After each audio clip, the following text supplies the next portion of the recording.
There we go. Hi, everyone. Thanks for the download. This is Tim along with Anthony. This is episode 12 of Radio MVP Sports Podcast. And a lot's gone on since the last we talked. The meltdown in Cleveland with the Cavaliers has begun. The drama that continues in LeBron James' career never ceases to not exist. And it rose its ugly head about a week ago with Kyrie Irving's demand for a trade. We're going to get into that. Plus the Cleveland Indians. Last we talked, they were, I believe, 3 games above 500. They are now 10 games above 500. So we're going to get Anthony's take on that.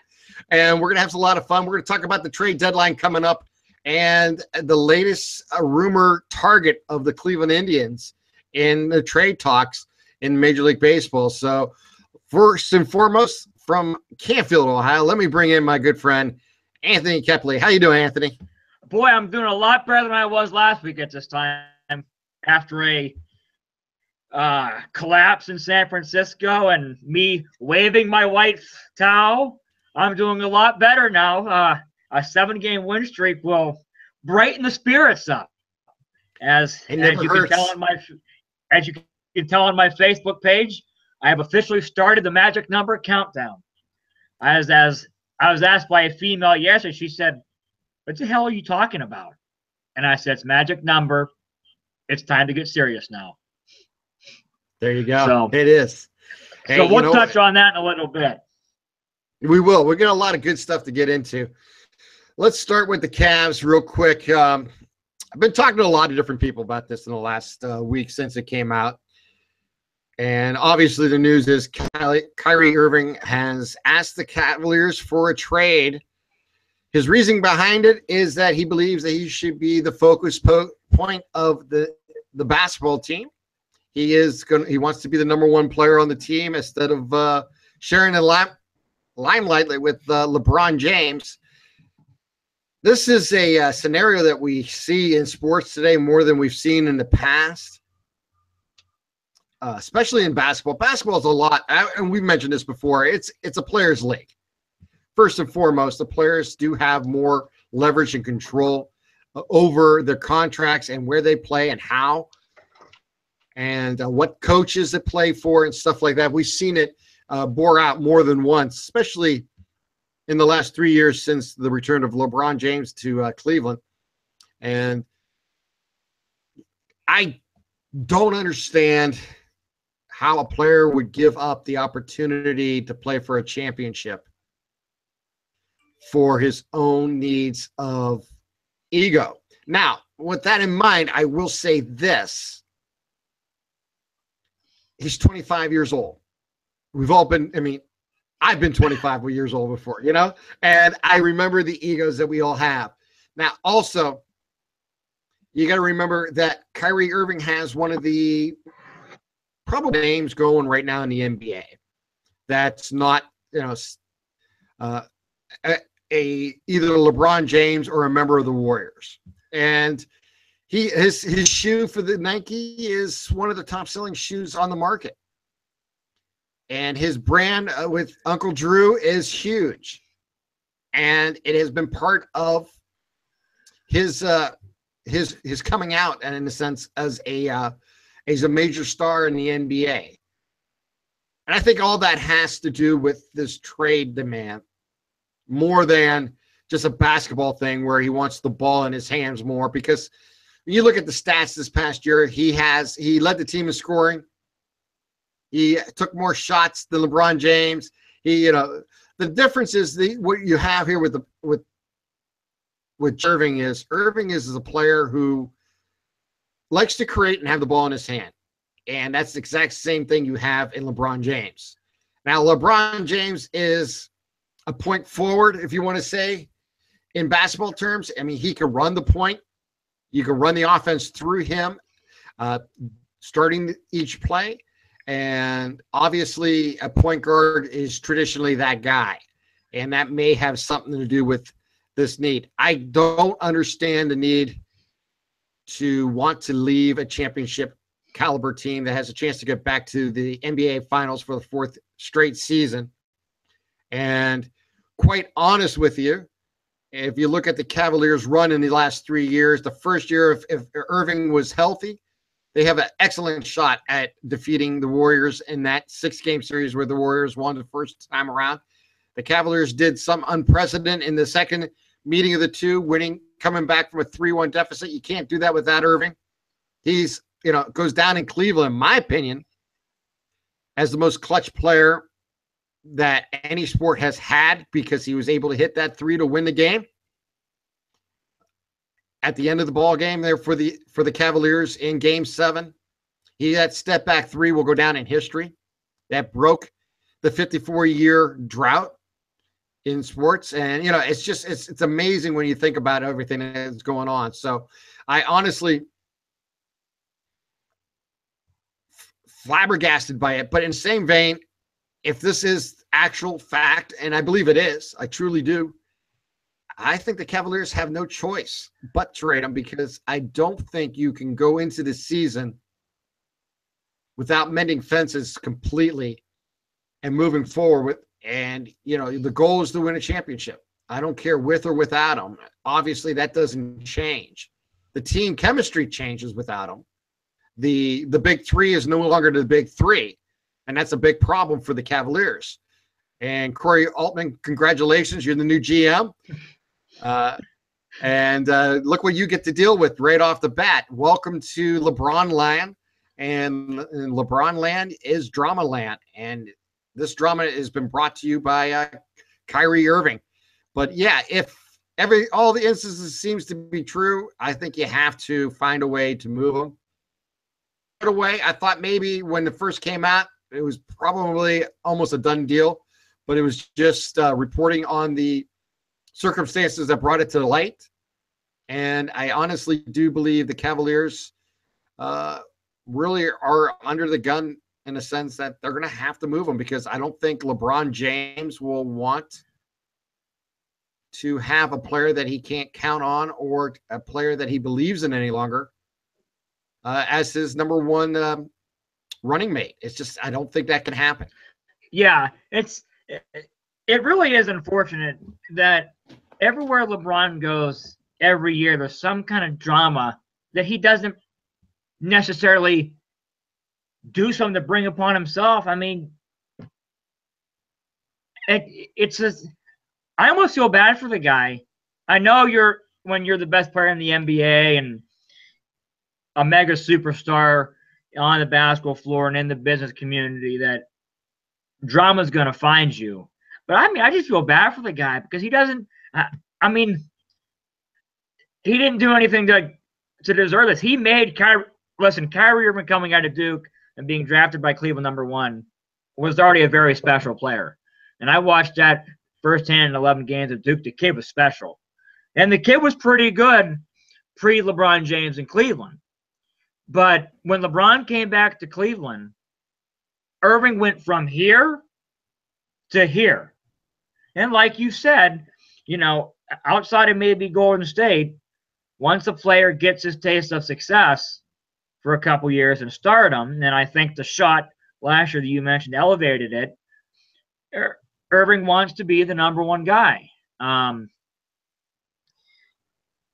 Listen, and it's not like LeBron's hogging the spotlight like he wants to. There are many games where you watch LeBron's deferring, passing the ball to Irving, and through the first quarter you're looking up saying, LeBron, take more shots, stop passing so much. Like you mentioned, he had more shots than LeBron.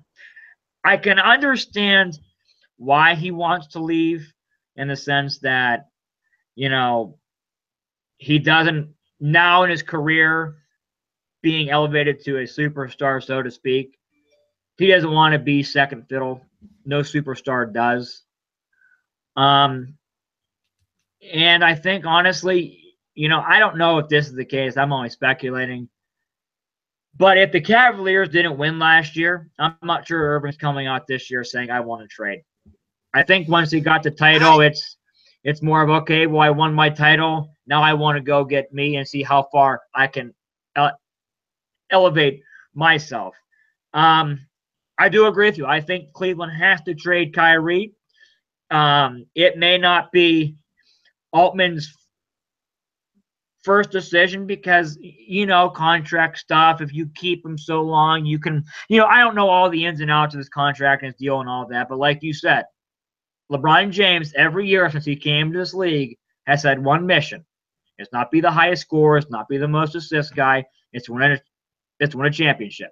Every time LeBron James steps on that court, it's another building block to him getting to a championship. And at this stage in his career late, LeBron, not saying he would have put up with it in the past, but right now he will not put up with this at all. He wants he wants 4 other guys on the floor with him at the same time that has the same collective mindset. And that's fair for any championship player.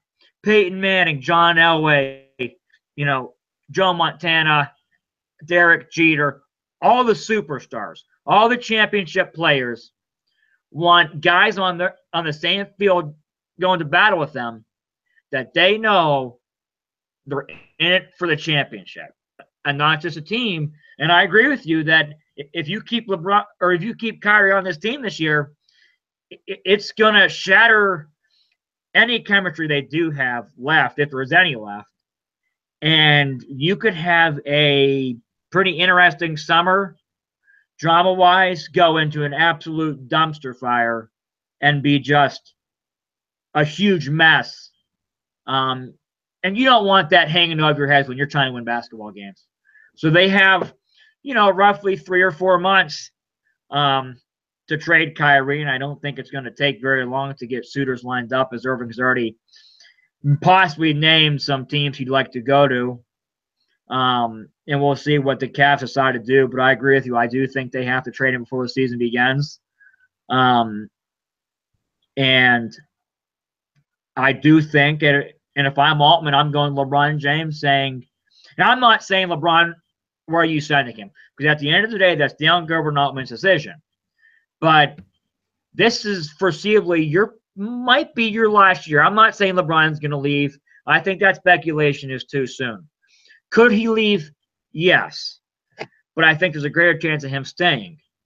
So, if there's 2 teams, Team A and Team B, propose trades to the Cavs for Irving, obviously LeBron's going to be consulted. LeBron, who would you rather play with? Because as much we amaze over LeBron's physical gifts, his mental acumen of the game and player personnel is incredible. And that's why you saw Dante Jones brought back. And that's why you saw, J.R. Smith brought back. When LeBron trusts you, you're in. But when he doesn't trust you, he wants a guy in there that he can trust and that he knows will get the job done. And I wouldn't be surprised if LeBron's sitting back saying, well, Kyrie's a great player, but I'll take a guy a little lesser talent-wise that has the same goal in mind as myself and the team. And I think Kyrie he's gone from hero in last year to eliminating. Right now, I compare Kyrie Irving to Edward Bell in the sense that he never, it always just seemed to be some friction. There was always some friction, and Bell ultimately wanted out. They're not direct correlations, but for foreseeable in the year, he's gone from hero status in Cleveland to never buying a drink again to they will boo him every time he returns to the queue. Yeah, that's an interesting thing. And it's sad. And let me go on record here about that. I agree with you. I know I can't blame any fan who is emotionally attached or as fans. That's what that's why the name comes about. We're emotionally attached to a team and to that city. And, it's part of our fabric. I don't care if it's a collegiate team or if it's a high school team or if it's a pro team, you have an attachment to it, an emotional attachment. So it means something to you. I will go on and say that even when, and I'll live the possibility that the slight possibility that they mend the fences and he's able to stay. I'll give that. I don't expect that. I think 99.95% chance he's gone, and it's just a matter of when. It's not if. But if the opportunity to mend fences and they choose to do that and they move forward, you don't boo him. And I'll tell you what. I'll tell you the truth of the matter. And when he returns to Cleveland, I understand the emotions of it, but you don't boo. I don't know how to say this, but it's like, for example, Peyton Manning. Peyton Manning, even though he was let go by the Colts and ended up in Denver, when he returned to Indianapolis, he wasn't booed. And the reason why is because he delivered him the championship, and he was one of the greatest quarterbacks in the NFL history, let alone Colts history.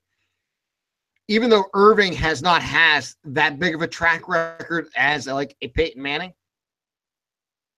Irving delivered your first championship ever for the Cleveland Cavaliers. And he did hit the game-winning shot. Yeah. And he was part of this organization, in the lean years and in the return to the championship years with LeBron James. I personally believe that you can't boom on that level alone. I understand the emotional level always wins out. Look, I mean, that's just the way it works. Jim Thome was booed every time he came back to Cleveland until he put a Cleveland Indians uniform back on. I didn't boo him. And then he may not have, but in generally speaking terms, the city of Cleveland or the fans of the Indians booed him every time he came back.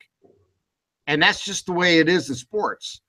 And I expect him to boo. Personally, I would not boo Irving. I'm disappointed in his reaction and what he's chose to do. This organization or himself. I think he's going to regret it 3, 4, 5 years from now, because you have the opportunity to just take over the reins, kind of like Tim Duncan did when he shared the light with the Admiral. He had one of the best players in the NBA to teach him, and then he turned it over, and look at the championships that they won after Robinson left San Antonio. So it can't happen. It's happened though. I expect him to be booed every time he touches the ball. Mm-hmm. And I rather remember Cleveland as a team that booed Michael Jordan every time he touched the ball. And because he beat you, he's the opposition. I rather remember booing a team that beat you versus a player that played for you that helped you win and helped you win a championship. Disappointment. I totally get it. I get it. And I don't blame anyone who is emotionally attached and will do that. I'm fed up with it too. I think it's disgusting to see him put himself ahead of the team and the opportunity to win, especially when he has a long-term contract and made a commitment and now wants to branch out on his own. I get it. I do understand it. We all face that in life. And, as a NBA player, you have a finite opportunity to make your own kind of in-grounds and your own name and your own brand. And he wants that opportunity. And I do get it. But, when you get down to it, you almost have more respect for someone like Kevin Durant, who left OKC to go chase the championship, the Warriors, and hopefully build a long-term championship run for them, versus someone who has the opportunity to have the same type of scenario where he's at, and other than for his own ego and for his own brand, choose to move on versus we don't know all the ins and outs, but I've listened to Irving speak during the season. I listened to the Road Tripping podcast with RJ and Channing from the Cavaliers. And if you haven't listened to that, the download to listen to it, because it gives you more than insight into the persons. And Irving was the #1 guest on that show. Matter of fact, he was considered the original. And the reason is because He was on the first show. He was on the second show. He was on like the fifth show. He was on many of the episodes that they had. And for him now to kind of stretch his own yoins and try something new, I'm disappointed in it, and it's not good. I think the Cavaliers have no choice but trade him. But you have to trade him for something for value. You don't have to just trade him to trade him. And if Minnesota is the team that you're looking for, then I want Wiggins back. I'm not making a trade without a legitimate player coming back.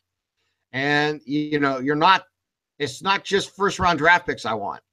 I want a legitimate NBA player who has upsides for the next 8 to 10 years like Irving has. Right now, of all the teams they're talking about, Minnesota makes the most sense. And I have no problem with that. If Minnesota is willing to give up Wiggins, which I'm not sure they will, but that's the talks begin. Just like when Love was wanting to get out of Minnesota and come to Cleveland, Minnesota always said, all right, it starts with Wiggins. Once we get that through, we'll go forward from there. And, and the trade was finally made. So if I'm the Cavaliers, I'm saying the exact same thing. If you want Irving, it starts with Wiggins. And you have to get value for Kyrie Irving. You can't just give him away to make room. I think bringing in Rose is a nice insurance card to have. I think Rose is definitely a NBA player. I know he had this knee injuries. I know he's coming off the Knicks and everything else, but he's only 28 years old. He can score, 18 to 20 points a game. He can help this Cavaliers team in the long run if you don't have Irving full time. Wait and see exactly what happens in the long run, and I'll let the Cavaliers, Altman and Irving all figure this all out in the long term, and we'll talk about it as it goes on. But of all the trade talks they're talking about, basically, I want to find out how realistic Minnesota is, and if they are, I want Wiggins. Simple as that. And maybe the most odd career start for one player to be traded twice in 3 years and be the number one overall pick as Andrew Wiggins may be. But if I'm trading a number one overall pick and a all-star and a guy who's been to 3 championships in a row and who can score 25 points a game, I want real value back. And right now, of all the names they're talking about, it starts with Wiggins for me. Yeah, I could see that. Obviously I could see Minnesota as a fit. But do you think if Wiggins comes here, he's going to want the ball in his hands a lot? I think he's going to be – I think he's smart enough and young enough still to be influenced by LeBron James. Okay. And go under his wings and learn and have that opportunity. And look, who knows what the future holds. I don't know where the Cavaliers will go with this. Altman, the new GM, will have to figure this all out and see if he can mend fences first. And if you can't, then you have to be realistic in what opportunities you have. LeBron's keeping his hands out of the pie right now. For now. Saying this is up to the Cavaliers to figure it out and give him credit for that. And it makes it a little difficult, but in the same vein, it probably makes it a little easier too. So I'm kind of glad about that. As we talked about the drama behind LeBron James before, that I want to say not self-induced, but it's part of his upbringing. He had a lot of drama in his life early on. He had a unstable family situation. He ended up, basically helped being raised by a basketball coach, in Denbright and stuff like that. And also, finding friends that were really lifetime friends that he's trusted his entire life, from probably being 13, 14, 15 years old all the way up to today. And you can see that connection he has with those, his inner circle. So I think he's just, and maybe just a product of the life that he has had and the way he works best and how he internalizes and motivates himself. Everybody's a little different. And, you and I cannot put ourselves into the situation that he grew up in Akron. And, we both came from different type of lifestyles. And I'm not saying, you have to live a hard life to become great, because you don't. You can live a good life and become great. You can live a hard life and become great. You can live a hard life and struggle. Yep. And, all those things happen in life. But I, give James credit for what he's achieved, both on and off the court, and how he's raised himself as a young man in the NBA from the age 18 until today, and what he has achieved, and the numbers that he's put up, and what he will achieve still in the future. So I honestly do believe a lot of that drama, even though it may seem self-induced or, internalized at times, I honestly do believe it's just a part of his makeup. He didn't have the same opportunities as a young man to maybe have a father that was really in his life, or didn't have a man's role model. He had his mother and others throughout his life. And he's done well for himself. I mean, he has his own family. He does a great job. He takes care of them. Yeah, he's a multimillionaire. Yes, he has his shoes and, his lines and his endorsements. And hey, all the credit in the world. He's earned every opportunity he's gotten. And I'm not saying he won the genetic lottery, because it takes more than just a genetic lottery to play basketball. It takes will and determination and a lot of work in on the courts, and on a hardwood and in the gym to get it done. And he's done that. And I don't want to take any credit away from him from that. But I do honestly believe that drama that he has around him is just part of his makeup. It's part of his DNA. It's how he motivates himself. It's how he trusts people, how they handle the drama around him. And, we'll have to wait and see. But I honestly do believe long-term, the Cavaliers are going to have to move Kyrie, or unless there's this mea culpa where he comes back and he really works it out with not just LeBron James and the coaching staff and the front office, but the entire team.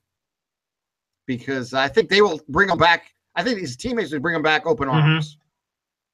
I believe that he would have to, actually kind of make up to the city of Cleveland and to its fans again. And that's a difficult thing to do. Yeah. It can be done. I just don't expect it to be done. I really do expect a trade to happen. And if I'm the Cavaliers, I'm not giving him away. If that means I have to wait till training camp, if that means I have to get into the first 6 weeks of the season, or even, I know I don't want to drag it out, but if I have to, I will, because I will. As far as I'm concerned, he's under contract for 2 more years. And if I have to drag my feet and pull him along the way, which I don't think he will. I think he's too much of a professional for that to happen. But in the same vein, I think the Cavaliers have the upper hand against the other teams that are going to be bidding for him, because he is under control. It's kind of like a baseball thing. You're not renting Kyrie Irving. You're getting a all-star. So fair value.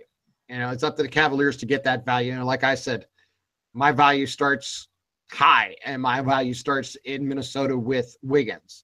And then I work at the other teams to see what exactly happened, or a 3-way trade, or whatever the case may be. But that's where it has to begin and end, in my opinion. As I think the Cavaliers this offseason has dropped the ball completely from the Griffin to not able to find a GM, have a GM turn you down, and then ending up with your third string quarterback as your GM in Altman. And I'm not trying to say he's not talented and doesn't have the opportunity to learn, because he's been in the organization. And just like anybody else, you give somebody an opportunity, they're going to take it. Why not? I totally understand that. I know if I was given an opportunity to do certain things, I'm going to say yes. I'm going to do it. And so would you. And so would anybody who's listening to this. So, like I said, now it's up to Cody Altman to prove himself. Kyrie to show what his value is. And, the Cavaliers to move forward from here. But, yeah, I just don't see how Irving stays with the Cavaliers long term. It's just, in my opinion, that door has now been shut, and we have to move forward, as we got to do with this podcast. Yes. Anthony. Yes. To raising the white flag last week. Well, I wasn't. I will admit, the past week, last week, I came on and I was waving my white towel, and I said if I ever had to watch Brian Shaw again, I'd vomit. And I will say this, and I held it back. I didn't get sick over the week. But every time I heard Brian Shaw come into the game, I cringed a little bit. Yeah, I did. My stomach started to get a little weird. I had to take an antacid. No, and I was hearing them. No, I'm a Shaw guy. I told you that before. You are a Shaw guy. I'm still not. I still don't trust him. Listen, last week at this time, I said they were done, and I said it, and I was very vehemently about it. Am I ready to say that? Am I ready to go back on Kansas City wins the division? No, but you could look at this one of two ways, and I was doing that throughout so far this 7-game win streak, which, by the way, is so much nicer than watching the 30-65 Giants walk off against you 2 games in a row. Amen to that. We had a stretch in June against Minnesota and Baltimore where we came out and went 6-1, 7-1 in that road trip, and just absolutely blew the doors off those teams. I mean, just bludgeoned them to death. Had really good starting pitching. And we all thought, him, myself included, we were turning a corner. We found that spark. It was time to go. They woke up finally. The offense is going. They're producing like we're supposed to. And then you get to the All-Star break, and your best RBI hitter goes down. And you struggle after that. You go right back into some funks where you're not hitting the ball, and it would seem to be a blip on the radar. And then as we started this win streak, I was a little cautious to begin with. I was like, well, it's the Blue Jays and the Reds, and now the Angels, 3 not very good teams. So it could just be a lucky stretch. But I'm going to change my tune tonight. And I'm not going to retract what I said last week about losing division, because I'm not sure about that yet, because I think Dayton Moore and Kansas City have something up their sleeve trade-wise. But we talked in March, our first or second podcast, and we were sitting here thinking 95, 96 wins, we're going to take the division by storm. And like, in baseball, it's not played on paper, and it's played on the field, and we didn't get off the start. We kept saying, we got to find the identity. We got to find the identity. We don't have Napoli. We don't have Davis, 2 big vocal leaders. And then when we were recording during the Texas game, when they were about to lose their 4th in a row, which they came back, we said they needed win, a walk-off win, a big comeback win to get them going, and they beat Texas. They won the series, but after that, they went flat again. And listen, I don't know what happened behind closed doors, but this 7-game win streak right here, 2 things. One, they're finally winning at home, and that's something we talked about all year. They're finally winning at home. And 2, well, 3 things actually. 2, I think the identity has been found. And it wasn't something they needed to create. It wasn't something they lost. It was just, the way the ball bounced this year. They found their identity last year. And I think it symbolized and rallied together. Next man up, your boy Santana last week, who I ripped. And I'll say this, I'll give credit where credit's due. Brian Shaw had 3 really good appearances this week. And they were 3 high leverage situations where I said I don't want him ever pitching them again. And that's why Terry Francona is managing the Cleveland Indians and has a couple World Series, and I'm recording a podcast, and I don't have World Series championships in my hands. So he knows his players more than I do. I think the identity has been found. I also think they looked themselves in the mirror as a man, and they said, this is not acceptable. And I'm not saying they looked themselves in the mirror and were like, well, we can't just sneak in the division. We're meant to go far. Every team wants to win the World Series. But they have a different focus. It's because Kansas City's winning every game.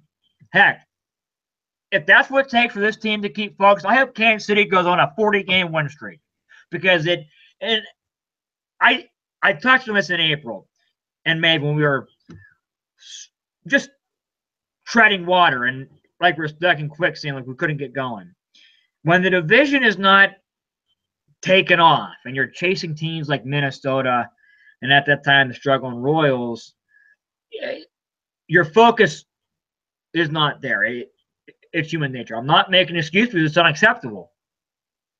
But I know from personal experience when you're playing a team that's not very good. I mean, when I played, we were down 14-2 to a 0-16 team, and we came back and won. So your focus is not going to be there when you know you're more talented than a Minnesota or Kansas City. And listen, I think Kansas City winning 8 games in a row right now is the best thing that could happen to the Indians. It gets them focused. It has them dialed in. It makes them – they can't take a day off. They got to respect every opponent like Francona stresses. And listen, if Kansas City wants to peak July 27th, okay, because it's all about late August, September, what happens. You've been saying that all year. Let's get to August, September in the position, and we'll take off. And if I don't think Kansas City is good enough to go on a stretch like the Dodgers. I think they're peaking right now. And that could be very good for the Indians. And right now, would you go out and make a big trade if you were Chris Antonetti? Or you ride with what you got? Well, let's put it this way. No, I'm not going to ride with what I got because I think you can always improve your team. Well, yeah, you can. Well, no. What I mean by that is there's opportunities that may present itself that you have to pursue. And that brings me to the point that I wanted to get to, and I'll get back to my thoughts on the Indians here in a second. But let's get to that thought about improving the team. The latest rumor to hit the Indians in the trade market is the left-handed pitcher. A starting pitcher? For the bullpen. If his name begins with Z and rhymes with no, it's not written, I'm going to jump. Well, then it's not him. No, it's not him. But it's actually a pretty quality name and a guy who I think would help the Indians tremendously. He's a lefty. Let me tell you this: it's Justin Wilson. I would love that. Oh my gosh, yes. I would absolutely love that. You pair him with Miller in the back end. Good night. Send it over. The ball game is over. That would be incredible. That would be no more Brian Shaw late in the game. And I don't have to vomit. I don't have to vomit. That could be the Andrew Miller trade of last year. It's not exactly because Texas went out It's not as big as Miller is from last year, meaning you're not getting the number one reliever in baseball because you already have him. But what it does is anytime you can strengthen your bullpen the second half of the season, I'm 100% for it. You look what Kansas City did in the trades that they made. You look what New York did in the trades they made. I like Kansas City's trade. They're exactly. And, you look at what trades have been going on in Major League Baseball. Yeah, there are a few batters have been Frazier and stuff for, need, scenarios. But the bottom line is they wanted the pitching, and that's what matters. Robinson going back to the Yankees is huge. That is, and I still think if there's a place for Sonny Gray to fit, it's going to be the Yankees. They have the chips. They have the players to offer. They can offer a Clint Frazier. They can offer a pitcher in the minor leagues and land him. I totally get it. Go for maybe their top prospect in the Yankees organization, and that will help bring a Sonny Gray, who would do terrific for them to help their starting rotation. I was concerned. I'm still concerned about the Indians rotation, but and there's only been one start for Salazar. However, what he did at I believe AAA in his last start, and then up here, 2 hits and 6 innings, and it was just lights out. I mean, it was the Salazar we've seen in the past.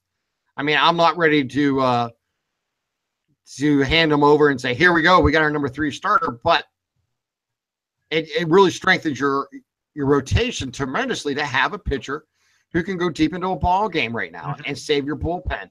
And if you can add a bullpen who has the experience and who has the numbers that Wilson brings to the table, if you're the Indians, you have to do it.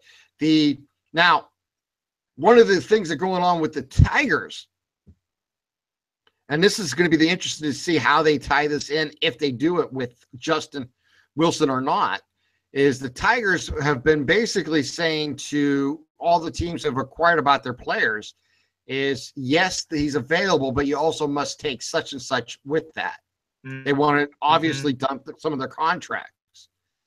Now, who may be part of a second name in that trade from the Tigers to the Indians? I don't know. I'm not sure the Indians are interested in anybody on the Tigers that would actually help the 25-man roster the Indians have, to be quite honest with you. I got an idea. Share it. And it's not going to happen. It's just me. No, I understand. Yeah. I would see what they want for Jose Iglesias also. Well, like I said, they're looking. You can put Iglesias at second, Ramirez back at third, or flip-flop Ramirez and Iglesias, whatever you want to do. And then when Kipnis comes back, you got your utility guy. Yeah, well, right Kipnis there is going to be your second baseman. He's going to be ready to come off the DL here probably within a week. Jason Kipnis' second base is as useful as my sock right here. Again, we're going to see different. We're going to see different lights on this. Like Shaw, I'm a Kipnis guy and have been from the day he's came up to Cleveland. Oh God! And look, I said it last week, and I'll say it again now. He is a tradable person, meaning because you have a Ramirez to play at second base, and you can make third base in the future. And I think maybe this offseason that may happen. I don't think it'll happen during the season. No. Anything's possible. I won't say it can't happen. I just don't expect that to happen. I really think Kipnis will be back and playing second base here in a week. Supposedly he was going to run the bases. I was listening to the game today. He was going to run the bases at the end of the game. And then Saturday he's DHing at AAA. And then he's going to play, I think, Sunday at second base. And it wouldn't shock me if sometime next week he's back with the Indians. If everything goes as planned, he doesn't have a setback. And, that most likely will be the scenario that you'll see. And is working his way back. He may be a week or two behind Kipnis in a sense of returning to the roster, but they're saying he's turned a corner too. Yeah, I think they plan on him running the bases. He's doing some straight line running. I heard listening to the game today, and they're saying that he is not far behind neither. So it wouldn't shock me if both those two players are back. Let's say in the next 7 to 10 days at the latest. And and the Indians will have to make some moves, obviously. But again, it's not the end of the world if it happens, because you have, a roster that is, there's players that you can send down. Obviously, Urshela will be going down, and others, they'll make moves. And, right now you got a 6-man starting rotation, and that's not going to stay that way. So one of the guys in the rotation is going to go to the bullpen. And today outing makes Bauer not that person. No. And you know, so we'll have to wait and see. I mean, anything's possible. Like I said, I think Salazar's going to be a starter. They're going to make him a starter. Yeah, and then you have that 3-headed monster type scenario, but we'll wait and see. Now, I think Clevenger is the most likely candidate because he's young and he did it last year. And, you know, I can even see them sending him down for 2 weeks just because they could. Mm-hmm. And getting him starts at AAA and then bringing him back as a reliever, or sending him down to work in the bullpen for a week. Not necessarily as not as a punishment, more as a numbers game, because you have to make certain moves at certain times. And it wouldn't shock me that he would be back, very quickly. It's just one of those things where sometimes you have to make these moves just to activate players and bring them back onto your roster. Listen, I know Clevenger, up until his last start, had 6 or 7 straight starts where his ERA was sub 2 or sub whatever it was. He was impressive. Fantastic. I agree. He pitched really well. But you're now getting to August. And if anybody has looked at the Indians' August schedule, it's a meat grinder. I mean, 75% of your games are New York or Boston, New York, and Tampa Bay, and throwing Kansas City for 2 series. So this month right here will determine the fate of the Indians this year. And is Tomlin a better option than Clevenger? I don't know. Maybe. But maybe. Who knows? And as bad as Bauer can look some games, and as soon as you're ready to say ship him to the bullpen, we're going to keep him there, he comes out and he goes 8 innings, 1 run, and it's incredible. Yeah, we threw like 115 pitches today or something like that. And I think you got to keep Tomlin and Bauer in the rotation right now because they have the experience and they're stoppers. When the Indians needed a key start, was it Josh Tomlin who got this win streak started? Yeah. Hey, getting back to that real quickly, last week we were talking about this, and I'm a firm believer in this, and I mentioned it to you last week. I said this team needs a home run, a 3-run homer or something like that to win a ball game. Yeah. And Lindor came through, and I said, and I those who follow me on Twitter seen that right away. I put out this is going to be the start of a win streak. Not that I'm Nostradamus this great predictor. Huh? Or anything like that. But, that's how baseball works. And then you've seen the second walk-off the other day with the grand slam from Encarnacion. So that really this meant team, a lot to me. Yeah, and that's the key, though. You have to build on these. This is that identity we were talking about. Mm-hmm. The return of Tito to the dugout and bringing some calm to the waters that the Indians were in has made a difference too. And knowing that he's back and he's at the helm, and he's for all cases pretty much healthy again, and hopefully will continue to be, and won't sorry for the pun, miss a beat, and continue on leading this organization on the field, because he's a huge part of this resurgence of the Indians in the last 4 years. A guy I've always loved, 20 years ago, and I'm so happy that he's with the Indians. And I honestly think as long as he's in the dugout, we're always going to have an opportunity to compete. And right now, I think we're seeing that materialize. I think you're seeing the Indians find their identity, but who they want to be and what they want to achieve. And these games coming up against Kansas City in the next month are going to be huge. Obviously, anything in division will be. I think Minnesota is going to start waning, and we're seeing that now. Yeah, they're 5.5 back. I think they made a nice move. I think they made a real nice move with the pickup. Was it from San Diego, I believe? Yeah, they got Garcia from the Braves, I know, and I don't know who else they got. Braves, that's right, Braves. Yep. Yeah, they got the guys from the Braves. And I thought that was a great pickup for them. but I still don't think they have the ability to hang for 162 games this year. And I think they're going to start seeing them wane. And we may be in the process of seeing that now. Yeah. But Kansas City's in the process. They've already made their move to bolster their bullpen, and they did a nice job. Very nice job. And in the process, they're not going away. That's what we talked about last week. In the last few weeks, you let a team like that hang around. That's the last team you want to see as a wild card team. That's the last team you want to see compete for you for a divisional title, because they've been there. They know what they want to do. And this is kind of like the last hurrah. And because a lot of these players will probably be moving on next year through free agency or being traded, and they're going to be starting over. So I don't blame Kansas City for going for it. Hey, the Indians left the door open, and you got to run through it when a team does that. Now the Indians have to respond, and this past week they have.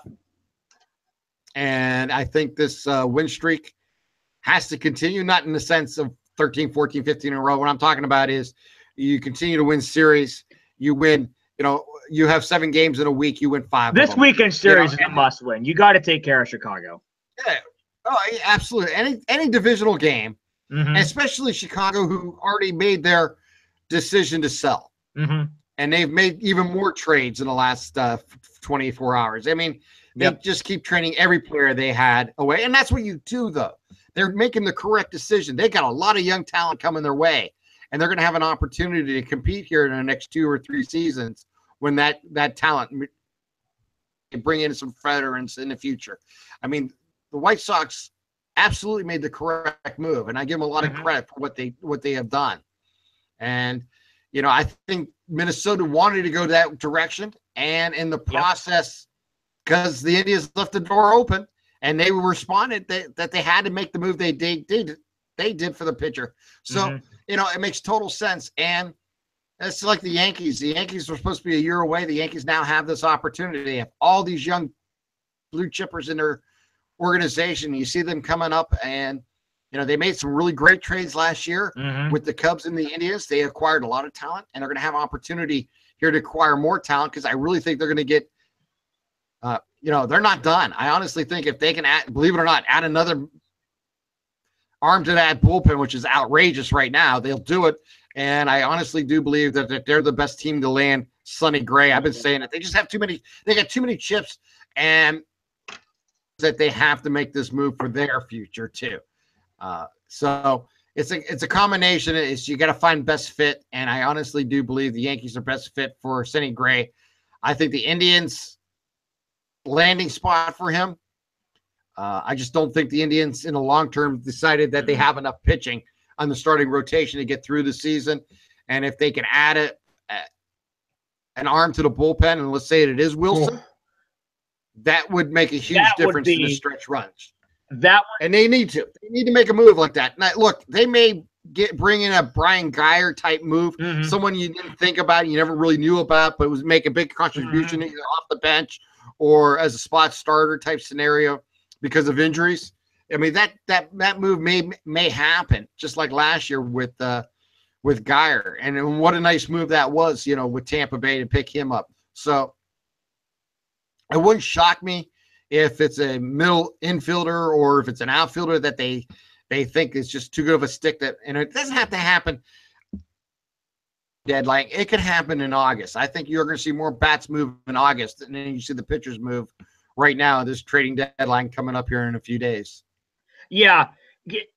And going back to Wilson, could you imagine the way Frank Conda last year used his bullpen with a, knock on wood, a full complement of starting healthy pitchers in a best-of-5 or best-of-7 game series?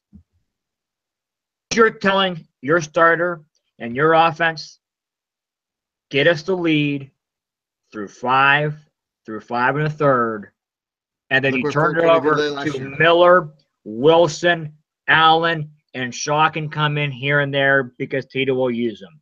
I mean, that gives you, say you're winning after 5, you go Wilson, you go Shaw, Wilson for 2, then Cody Allen.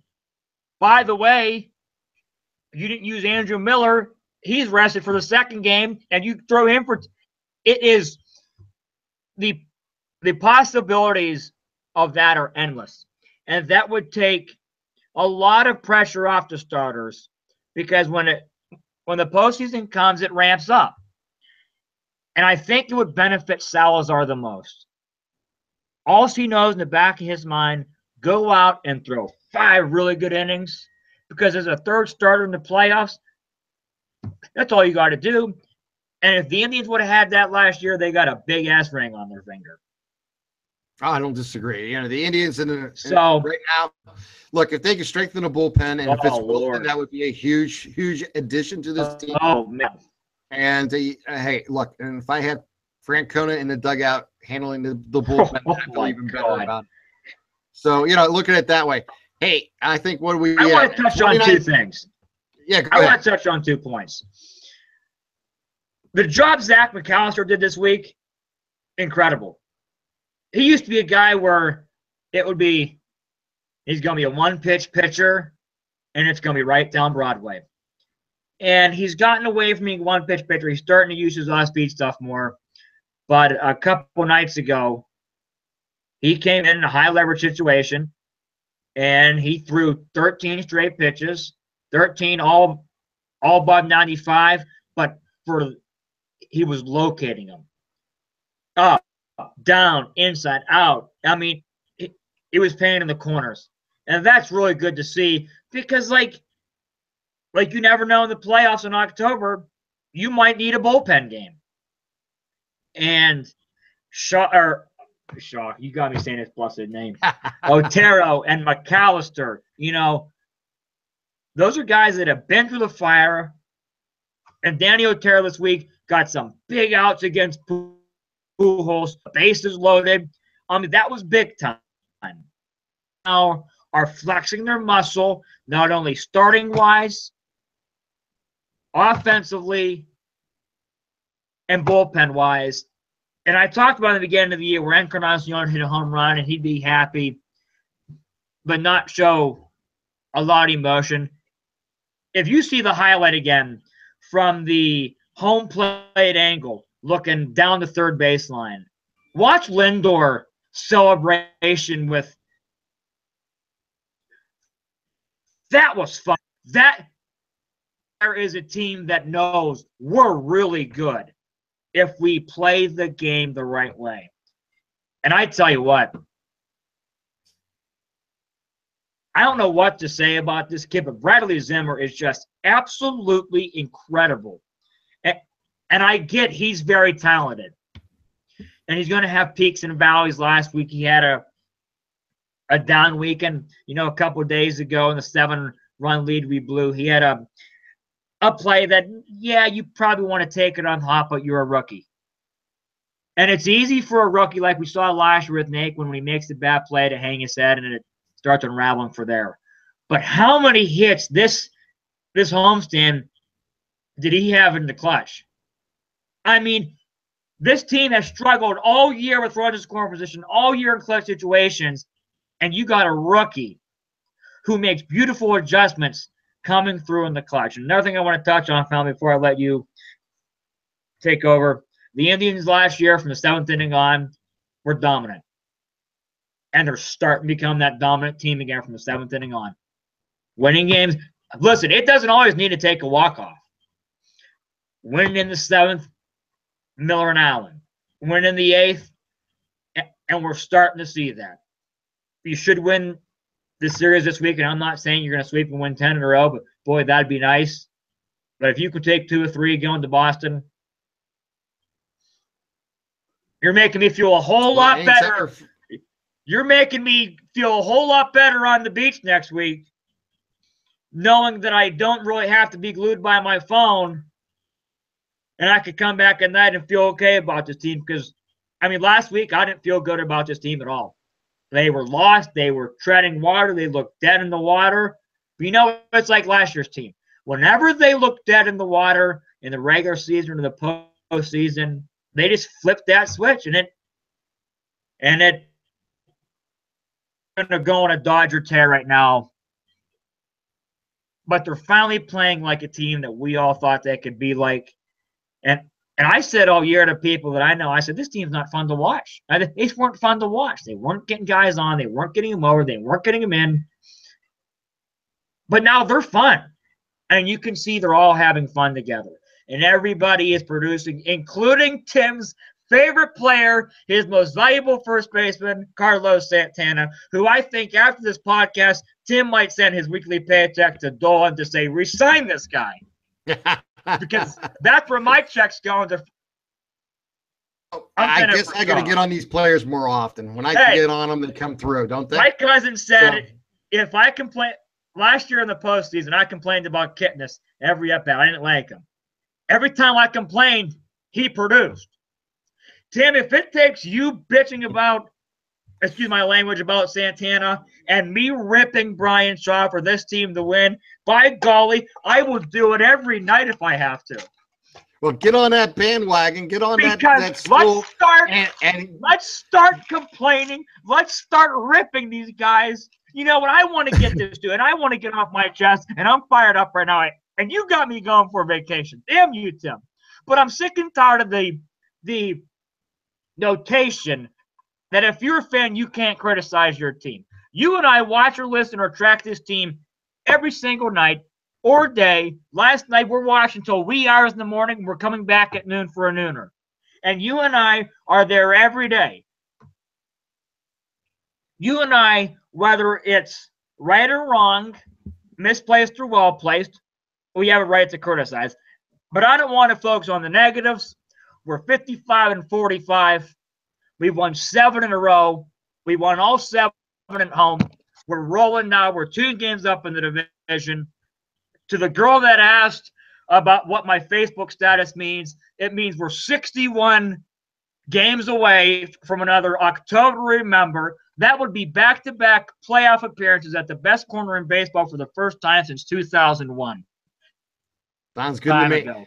You know, hey, criticism is a good thing. Yes. Creative criticism is a wonderful thing. And matter of fact, here's our little plug here. If you're downloading this through iTunes, please rate and review us. And you can review us and criticize us any way you want. And I have no problem with it. And it would be very important to both of us if you would rate and review our podcast, because the more ratings and reviews we get, the higher we go up on the list for people who search for podcasts from Northeast Ohio or Radio MVP. It shows up on iTunes. So it would be great if you would do that as we continue. Someone with criticism is part of life.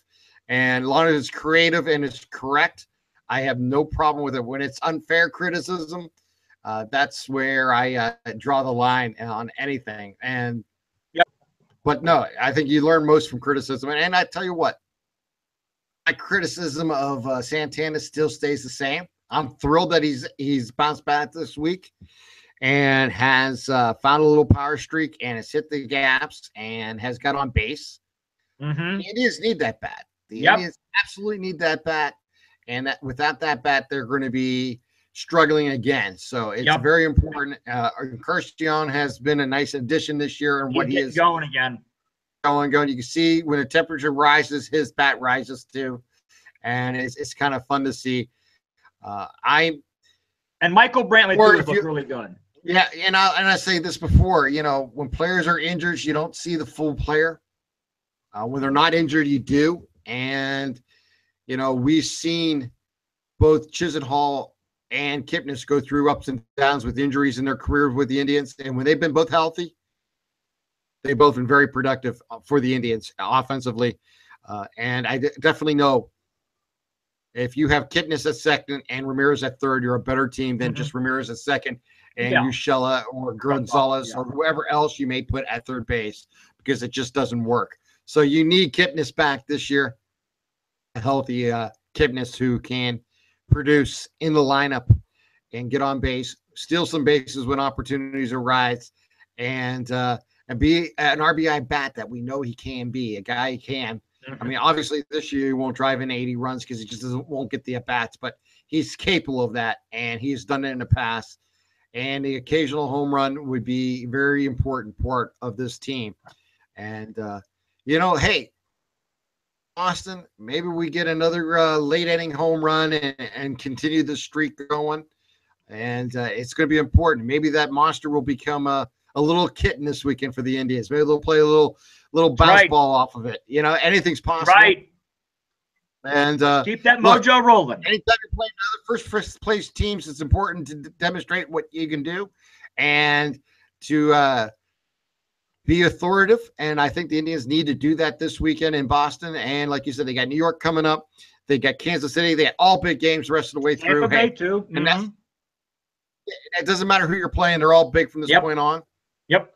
You're going down to the last 2 months of the regular season. Mindset. You know, like you mentioned, 61 games basically is the magic 61 number. is the magic number. I'm updating every day on my Facebook page. It's a long way to go, but you got to start at 162 to start the season. So it goes from there.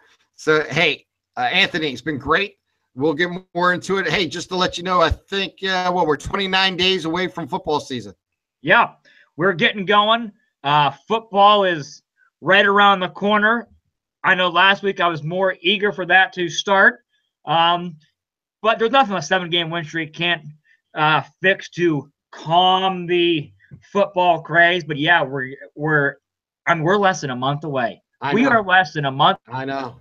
Away from getting off. You and I awesome. And Matt in the booth. I'm looking forward to C104, and we're going to have a great season bringing high school football to the Valley on Z104 with Matt Emch and myself and Anthony and all those back at the station that will help us along the way. So we're looking forward to that. And we want your input. We're going to have a lot of high school football coming your way, not today, but in the future as we get closer to it. And the NFL training camp's begun this week, and all the good things are going on. This is the time of the year where it gets ramped up, where every baseball game, it gets a little bit more important as we go along. And we get to see another season come in sports. So it should be a lot of fun. Anthony, have a great night. My thanks. One last thought. Just, I hope when I get off the airplane on Saturday night that we're rolling along to what is hopefully a 9 straight win. Hopefully when I'm on vacation, they keep this train rolling. Just looking forward to hopefully what is the start of a fun couple months, high school football-wise, college football-wise, and with the Indians. So we got it all. We got the Indians. Yep. We got the Penguins. We got the Buckeyes. We got the Irish. Yeah, we got all the high school football to get into. Plus, we got the Cavaliers drama. So it should be a lot of fun. Cody Altman, the new GM for the Cavaliers. A lot of things going on in the world of sports. Yeah, good luck, Cody. You're going to need it. Welcome to the fire. It's going to be a lot of fun. Hey, with that in mind, I want to thank Anthony for his time tonight and you for the downloads. We will talk to you next week. Anthony, have a great vacation down in Florida, and we will see you next week here on Radio MVP. This has been episode 12. For Anthony, I'm Tim. Talk to you soon. Peace.